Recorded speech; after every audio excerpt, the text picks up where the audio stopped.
Now tell me a little bit about the sort of Indo-European invasion, shall we say, into the Indus Valley. And what then happened to the Dravidians, who were the Africoid people, who were there as the original inhabitants, and they ended up as the Dalits, I think, etc., etc. Because clearly there's that conquest. And I think this is important because there are these original civilizations, and I want us to get later on to the spirituality or the religiosity of these people, because I think there's a commonality there in terms of the original civilizations. But then there's this Indo-European invasion throughout the Middle East that takes place and transforms that whole area. Yeah, this is what it is. There's a body of literature that the Hindus have called the Rig Veda. Mm-hmm. And according to the Cambridge history of India, the main theme of the Rig Veda is the overthrow of the black skin by the conquering Aryans.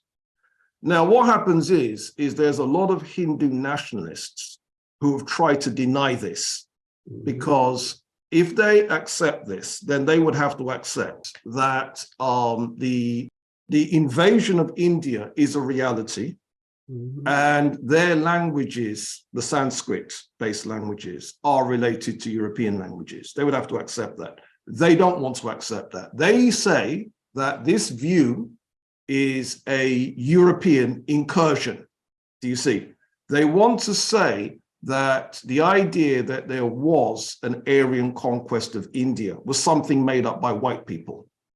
And they want to say that the white person who made that up was Professor Max Muller.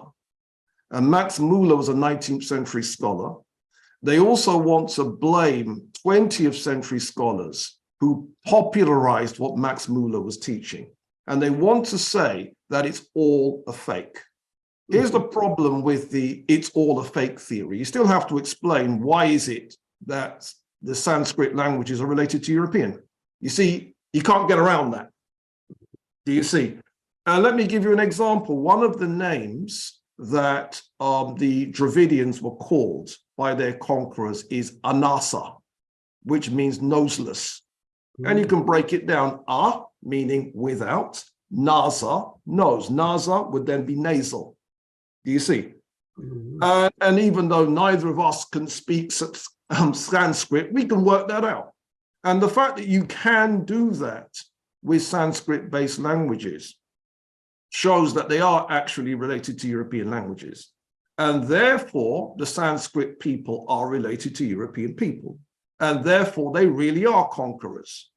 And it plays out in politics as well. You'll notice that, in the country where I'm in right now, Britain, the European elite are quite friendly to, Hindus being in very high positions of political power, Sikhs being in very high positions of political power, and everyone's cool with it.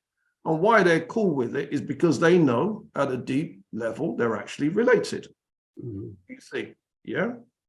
All right, now what happened to the Dravidians? Well, what happened is they were forced out of the the Indus Valley into central and southern India, where they became the tribals.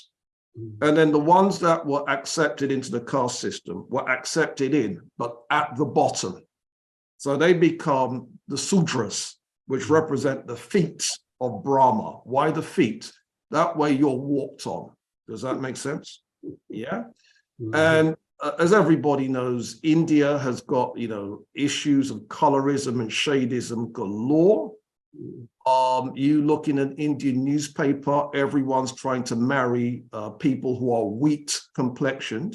And what they mean by wheat complexioned is the ones that are the closest to what the Aryans would have looked like back in the day. Now, of course, the lightest skinned Aryan has got Dravidian in them. So they're all variations of complexions, but the worship of, all you need to do is watch Bollywood films and you can see the worship of light skin to this very day. Or watch an Indian beauty competition and all the competitors have been color shaded to make sure they're as light and as European or Greek looking as possible.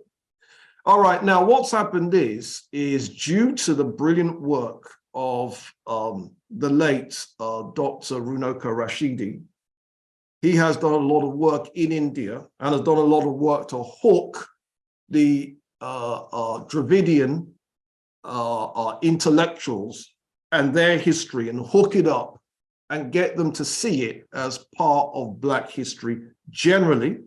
And he's had some success, you know. Now, of course, the Hindu historians hate Rashidi. And if you go online and you read articles where they'll call him a fraud historian, no, he's not the fraud, you are. Greetings, my name is Robin Walker. I'm also known as the Black History Man.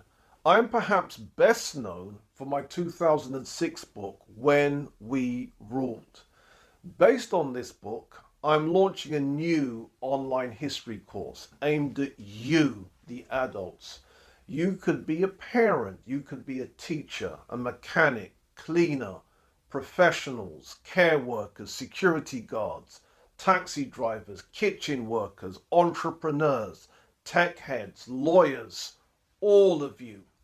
We want people from all over the world to be empowered by our content. We want you to gain mastery over your history and heritage.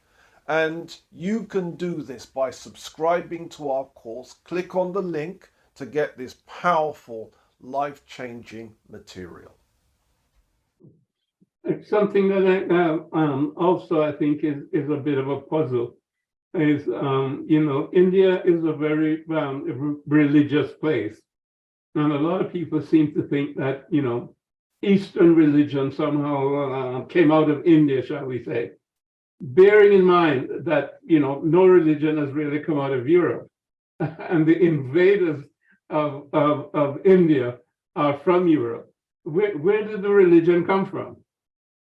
This is what it is. The Hindu religion. You know, there's the Samkhya philosophy, there's Vedanta, and you know, Krishna. I know Krishna is black. Krishna means black, and you know, Krishna and Arjuna, and Krishna is telling Arjuna what to do, etc., etc.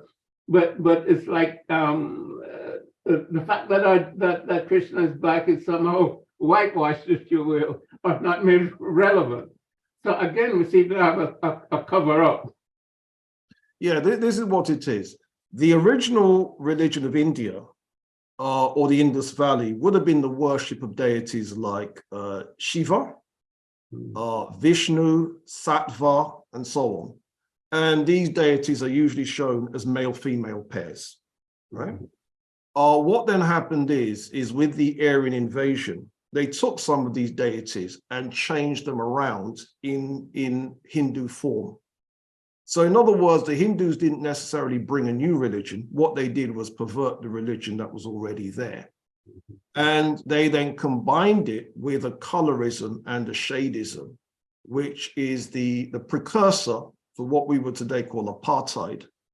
They had that going on from somewhere around 1500 BC. And now, it's the longest lasting apartheid system. And this is important for you young heads learning history. There's this view held by Marxists that racism is the product of capitalism, is the product of slavery, and is therefore 500 years old. Total rubbish. Racism in its modern form is 3,500 years old. And what the Hindus did with the caste system. So what the caste system did was divide everybody up into 4 groups. You have your Brahmins, your Kshatriyas, your Vaishyas, and your Sudras. Your Sudras are the people at the bottom because they become the feet of Brahma.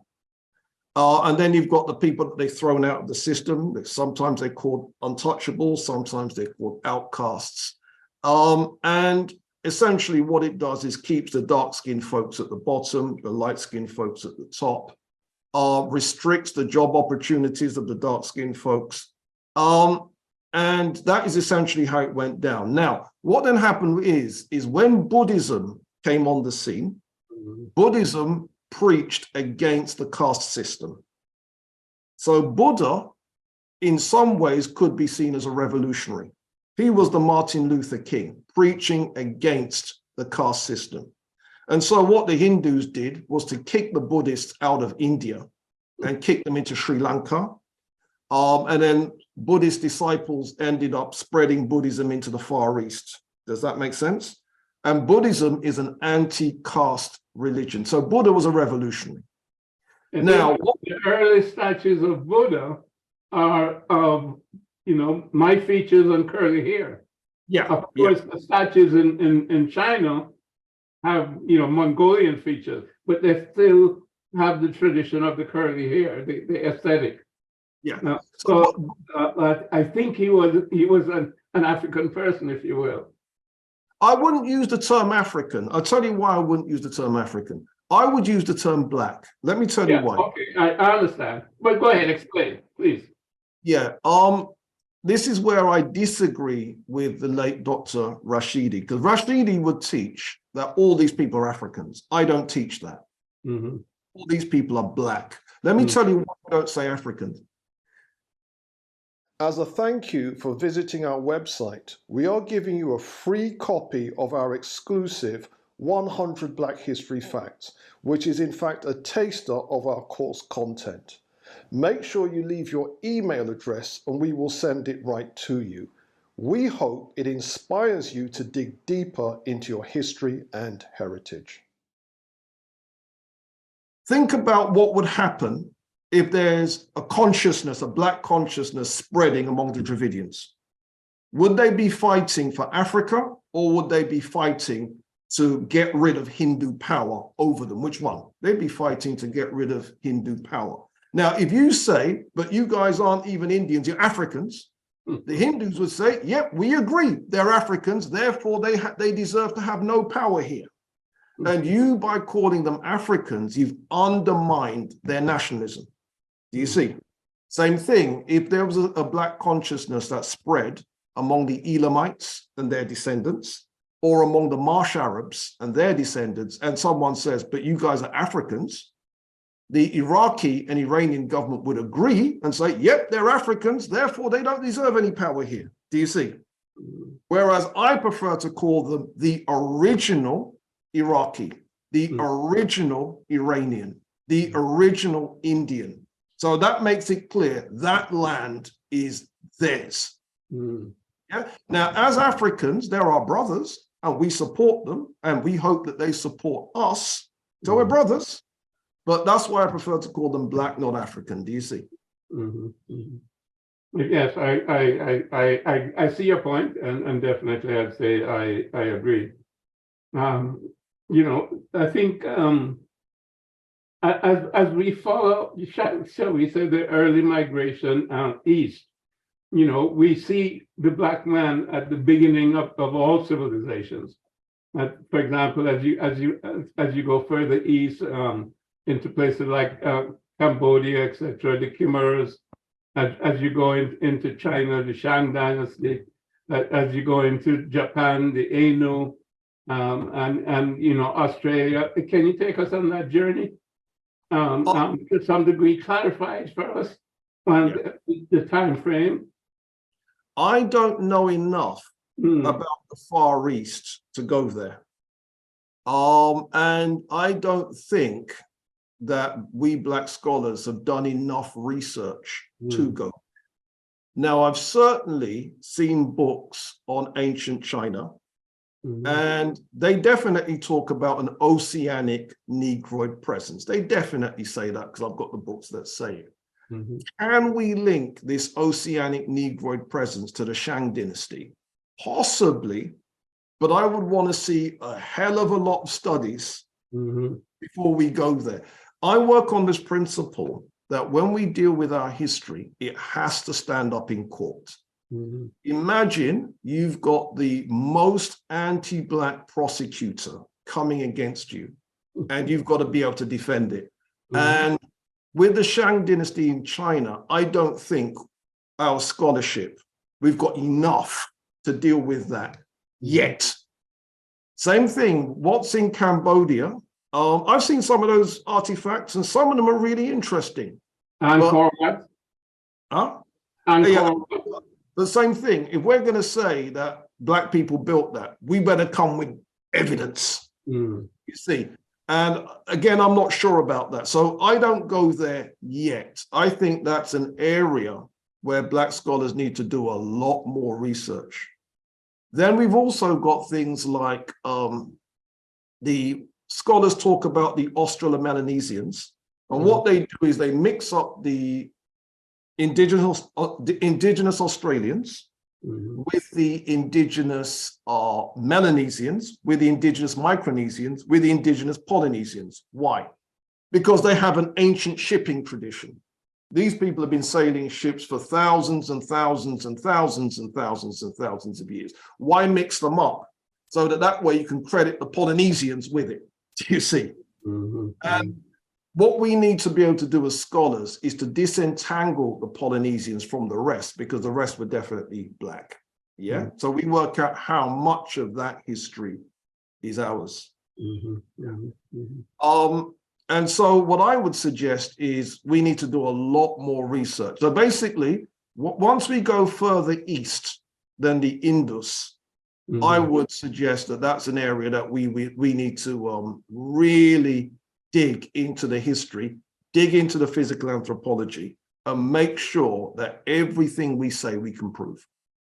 I certainly agree. There's, I know that in China, there's some DNA evidence. I saw something recently in terms of DNA studies with the Chinese, and they were able to trace it back, to African origins. That's true. That's anywhere true. else. That's true. Also, the Japanese have recognized the Ainu as the original indigenous population.